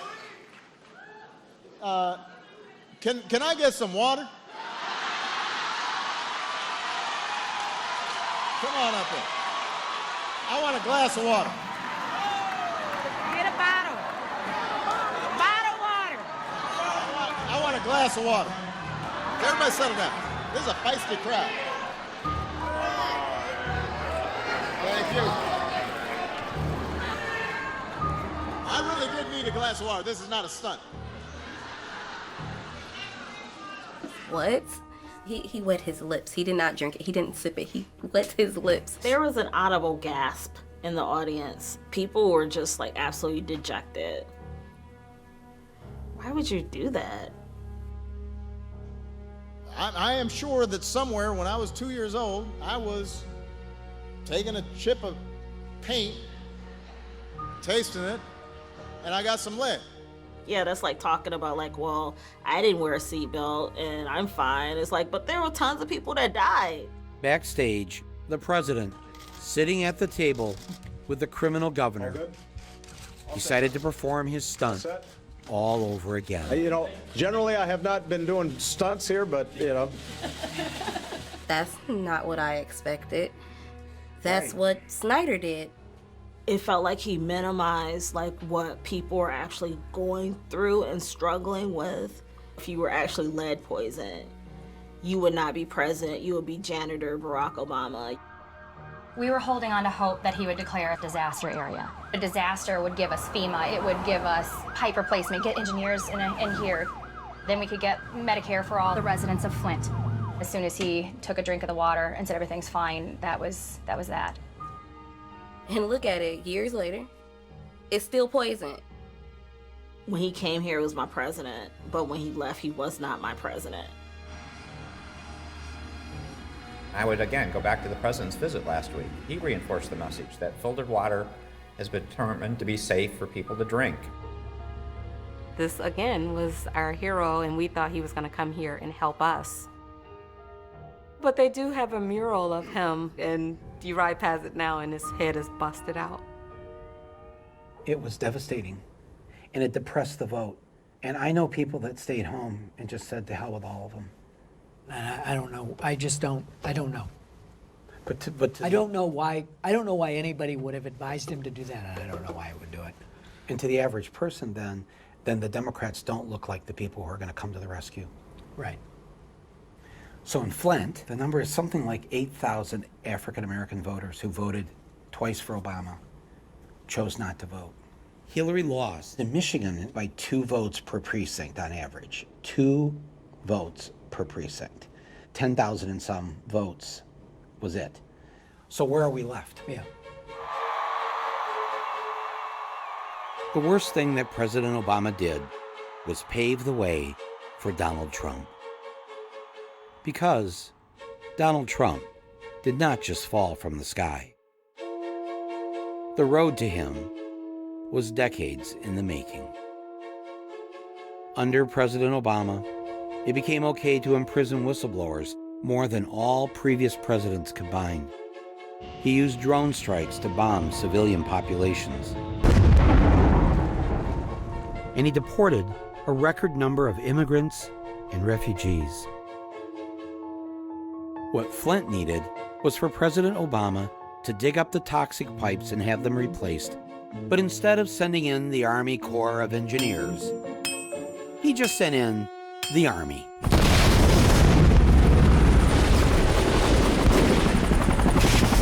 Those are not normal in Flint. It's going down like a motherfucker. Wow, where is it? Oh my God, there's another one. What is that? Why are they so low?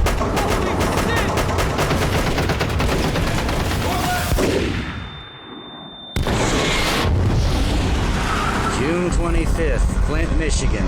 It was like, boom. Didn't warn nobody in the neighborhood. Oh God, this is so insane. And it freaked me out. Obama's Department of Defense decided to use Flint as a training ground to prepare Army troops so they could fight future wars in urban communities. What are you guys doing this training for? It's just to conduct some realistic training. No one in Flint was warned in advance that they would now be used for target practice. A few things broke in our house. Glass started to fall off the table and stuff. What are we going to do? Everybody better fucking get ready. What is it? What organization are you a part of? I'm part of the United States Army. U.S. Army. In what other part of this city would they have did this without notifying the people? Why are they doing this in Flint? Like, why here? Probably because the availability of the abandoned buildings. 12:11 a.m. in the city of Flint. coming to an American city near you. Because if it can happen in Flint, it can happen anywhere.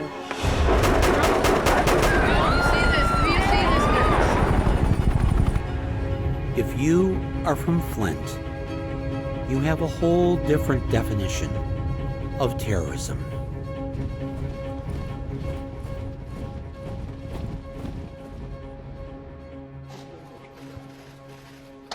He was the only candidate of the 2016 election, Democratic or Republican, who decided to visit the scene of the crime. Perhaps he wanted to admire the handiwork of fellow Republican Governor Rick Snyder. Somebody once asked Donald Trump, how do you handle being at the center of all of this media attention, the whirlwind around you? How do you weather the storm? And he looked up and he said, I am the storm. I am the storm. And as you know, there's only one person who can navigate the storm, and that's the person who created the storm. And the rest of us are just looking for cover.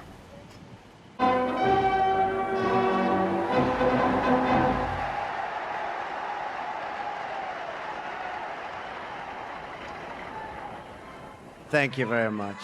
You folks are in here. Place is packed. There are lines that go back 6 blocks. There is such love in this country for everything we stand for. You saw that on Election Day.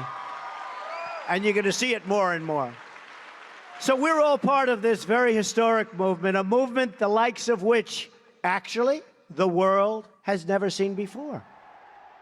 Often the move is to say, you're making a comparison to Hitler. It's not a perfect comparison, and therefore, let's throw all of history out. Whereas what I would say is, of course, the comparison's not perfect. No comparison's ever perfect. History doesn't repeat. But history is this huge resource of patterns. It's this huge resource of structures. It's a way to try to get your bearings in a moment like the present one where we're not really sure what's going on. They were one of the greatest liberal democracies in the world. They were the first country to have universal health care for all citizens. They not only invented the printing press, they read more books than any other country, and it was not unusual for each of their cities to have a dozen daily newspapers, a robust free press. And they made the best movies.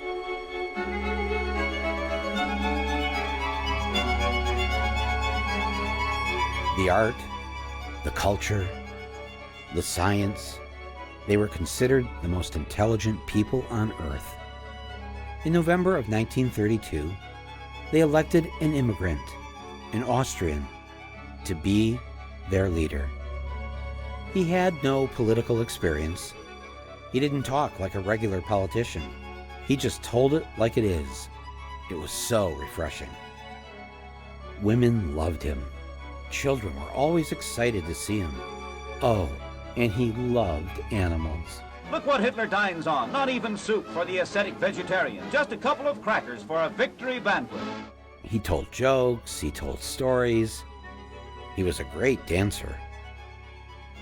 He talked about putting Germany first.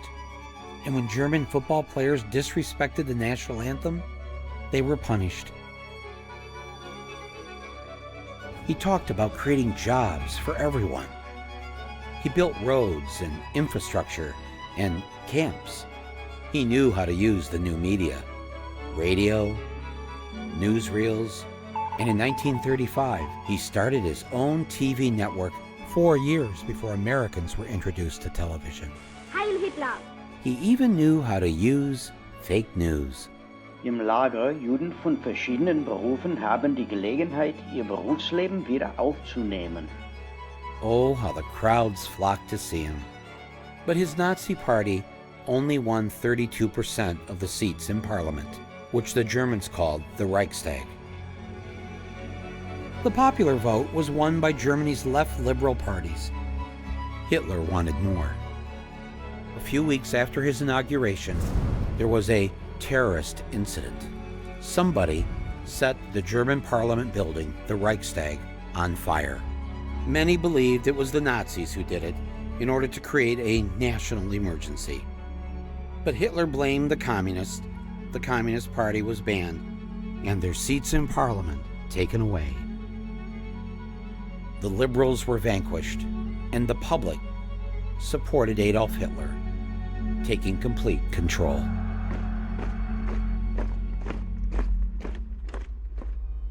This Jewish weekly in Germany published a front-page editorial saying that everyone should calm down. Now that the Nazis are in power, we don't believe that Herr Hitler and his friends will do all the things that they promised. They won't suddenly take away the constitutional rights of German Jews. They won't lock us up in race ghettos or unleash the murderous mobs on us.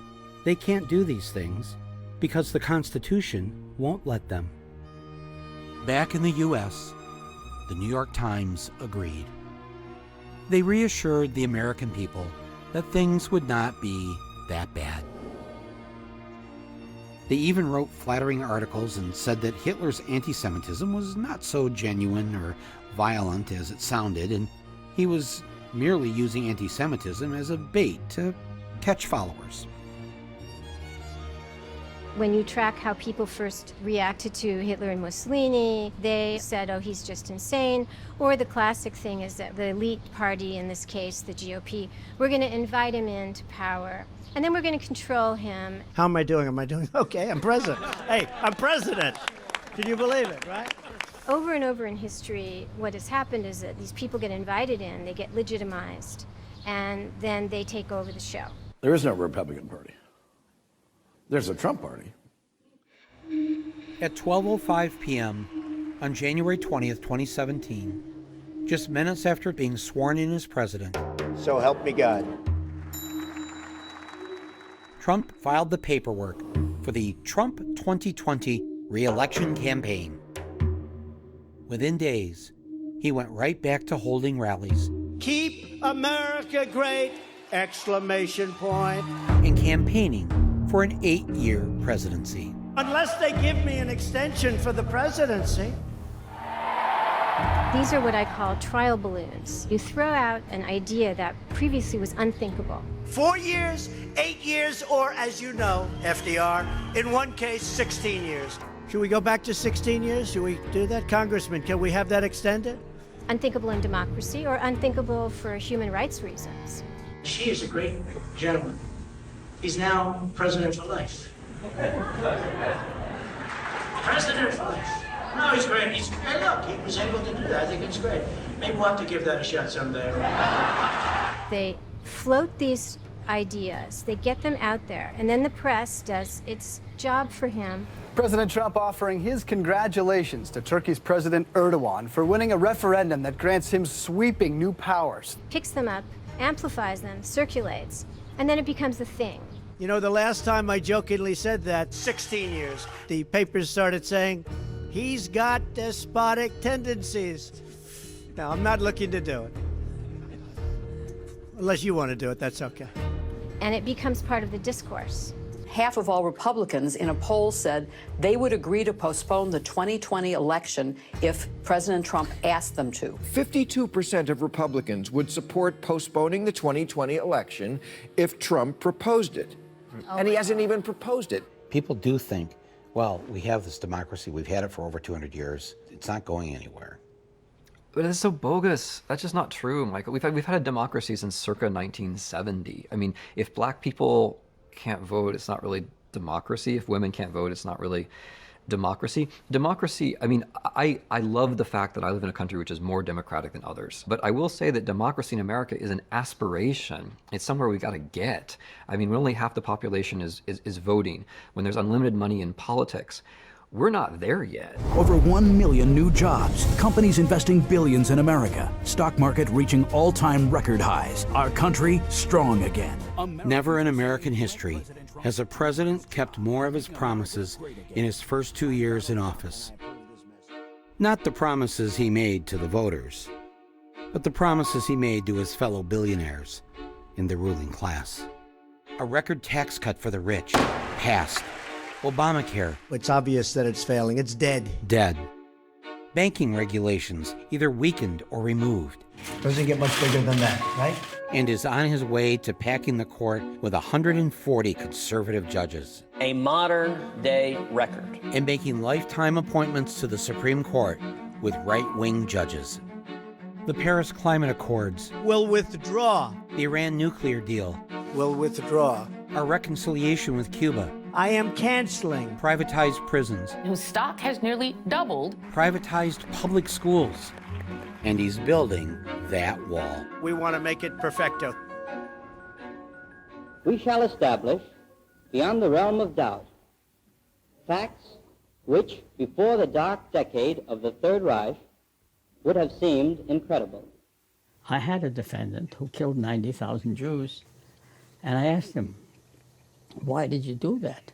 And he said, Hitler knew more than I did, and he told me the Jews were planning to attack as a matter of self-defense, to defend ourselves against that attack. Now, that was the same argument being made by the President of the United States.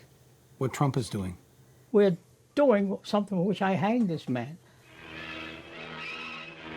You can roughly locate any community in the world somewhere along a scale running all the way from democracy to despotism.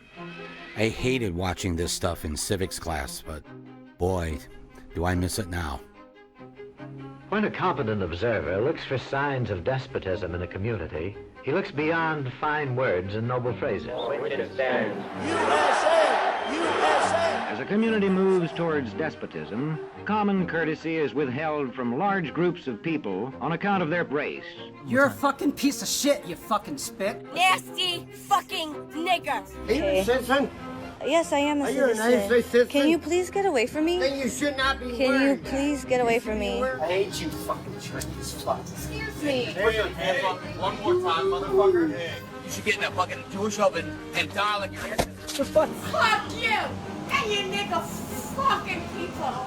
Okay? Get the fuck out of my country. Or because they don't like a man's religion. Is there a Muslim problem in the world? Absolutely. Christianity is under tremendous siege. It's death by a million cuts. We are getting less and less and less powerful in terms of a religion and in terms of a force. If a community's middle-income groups grow smaller, the likelihood of despotism is increased. I make $7.30 an hour. I only get 17 hours a week. It's shit. Everything around here is. Mr. President! Mr. President! And when citizens have to accept what they're told. The media. You mean fake news? Well, that Despotism stands a good chance. sleazy people. Crooked media. The media has been unbelievably dishonest. The most dishonest groups of people I've ever met. But I'd never kill them. I hate them. I would never kill them. I would never do that. That's sick. No, I wouldn't. Wait, let's see. I want to find a friendly reporter. Questions are not encouraged. Don't ask me questions like that. You're not a very good reporter doing that. How can you ask such a question? Do you have a question that now is a legitimate question? How dare you question the fact? I guess I don't understand. If the information coming from those leaks is real, then how can the stories be No, the fake? reporting is fake. And if books and newspapers and the radio are efficiently controlled... Sit down. Sit down. Sit down. I have the right to ask the question. I'm a reporter and don't touch me, sir. Don't touch me, sir. The people will read and accept exactly what the few in control want them to. But it must be true. I saw it in this book right here. Now that's what I call a nice question. What I say goes, see? I'm the law around here. I'm president and they're not. He knows what he's doing. It's the same thing that authoritarians and fascists have done in the past. You need to make sure that when charges of corruption or other wrongdoing come forth, nobody believes the judiciary, We're the only country, essentially, that has judges. the intelligence services, The corruption at the top of the FBI. the press. Fake news. You need to make sure that they are discredited. What you're seeing and what you're reading is not what's happening. People believe him, and this is, of course, puzzling to many of his critics, but if the strong man, the authoritarian, has done his job, he has bonded people to him a long time ago. And this Trump was doing that with his rallies and his loyalty oaths. Should we do the pledge? Raise your right hand. Do you pledge that on Tuesday, you will go to vote for Donald Trump tomorrow. Raise that hand. I love you. I love you. People don't care if he's lying. They believe in him, and that's more important than believing the truth. You've been hearing me say it's a rigged system, but now I don't say it anymore because I won. Okay? It's true. Now I don't care. I don't care. The founders thought this thing's going to last a decade, a few decades. We'll be lucky if it's a few generations. Democracy means ruled by the people, and if the people aren't asserting themselves, then democracy will go away. And whether it's to some drastic form like fascism, or whether it's to some form where, yeah, we keep voting, but fewer of us are allowed to vote every year, and there's some kind of emergency statute, or the money just makes the voting basically a joke, which is unfortunately where we're tending anyway. Whether it's one or the other, there's so much to lose. There will be a civil war in the United States of America. The Christians will finally come out of the shadows. The sign says, "Hey, liberals, better get your guns if you try to impeach President Trump." Just try it. You will have a spasm of violence in this country, an insurrection like you've never seen. 3% of us own over 160 million guns. Why would they need all those guns? I would take up arms because I think I think we need a revolution. I'm not a violent person. I'm even an ordained pastor. Michael Moore is everywhere saying, surround the Capitol, surround them, uprise, get violent. How do I know? I told you, I'm not that smart. We're in literally a 10 or 20 year struggle for the future of the country, and that's where you're just going to have to man up, toughen up, just like our forefathers, right? We're going to have to do exactly the kind of effort they had, and we can win. The white establishment is now the minority. You ready to shoot Barry? All right, let's go. He's bleeding now, isn't he? Susan Sontag, she said, we're just one 9/11 away from losing our democracy. Yeah, I mean, I may be a bit more pessimistic. I think we're 0 9/11s away. We have to think, we have to reflect, we have to think these are the kinds of things which happen in history. Let's not trade the real freedom for fake safety. When there is a terrorist attack, the thing we have to mobilize for is not safety, but freedom.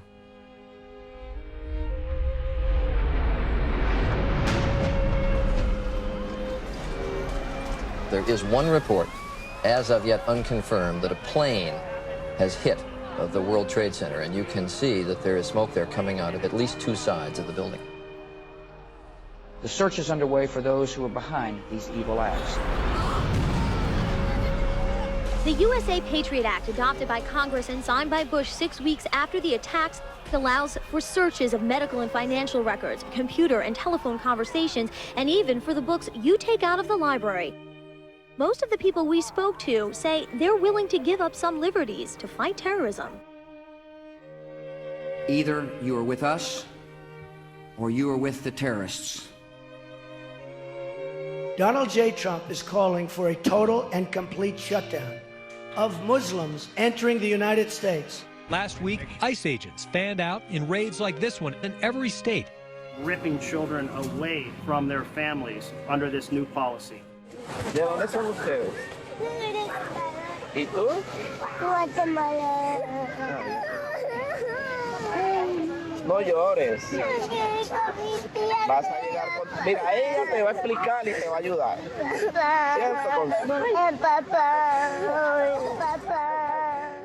Taking babies away from their mother and locking up one or the other and separating them because they did no harm to anybody. They just didn't comply with the stupid regulations. That's a crime against humanity, in my judgment. The Statue of Liberty stands there, send me you're tired, your huddled masses yearning to breathe free. I lift my lamp beside the golden door. Where? We don't see it in this country, and it pains me. And that's the world in which we live. And we've got to change it or perish.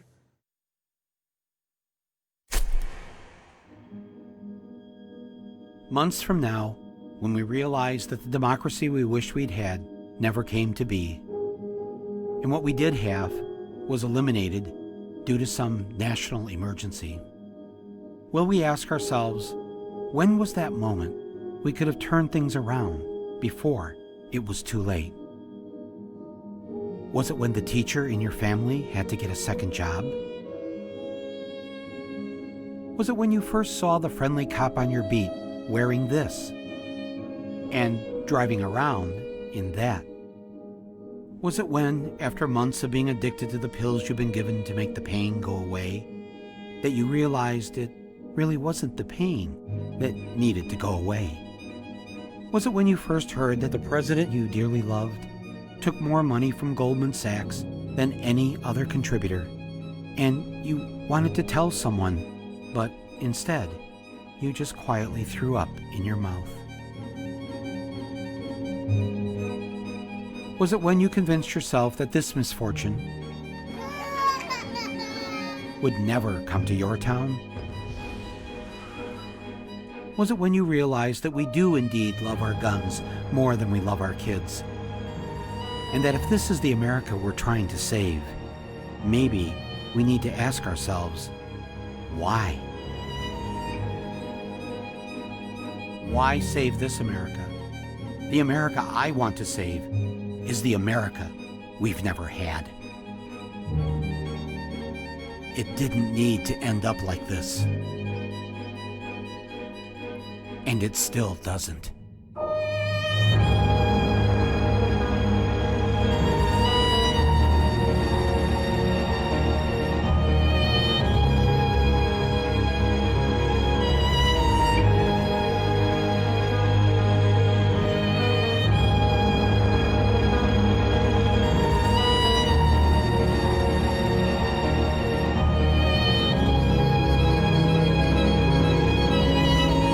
Evil is a slow-moving organism. By the time it coalesces into one giant terror, it is too late. We had spent too much time trying to comfort ourselves with the belief that the Constitution would save us. Elections would save us. The special prosecutor would save us. Impeachment would save us. We kept hoping. But it was that hope that killed us. Hope was wishful and passive and comforting. We didn't need comfort. We needed action. And sometimes I guess it takes a Donald Trump to make us wake up and realize that what we need to do is to acknowledge that we have to get rid of the whole rotten system that gave us Trump. And to realize that now, right now, our time is up. We need to act immediately.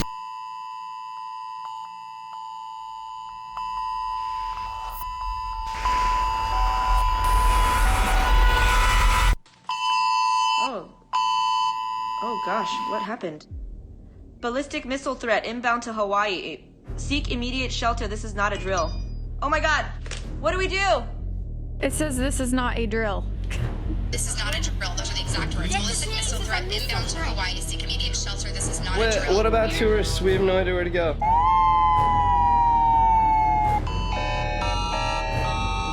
I mean, this literally could be the start of a nuclear war. Shit. The U.S. Pacific Command has detected a missile threat to Hawaii. What do we do? A missile may impact on land or sea within minutes. This is not a drill. Holy shit. This is a missile threat. It was just an accident, a mistake.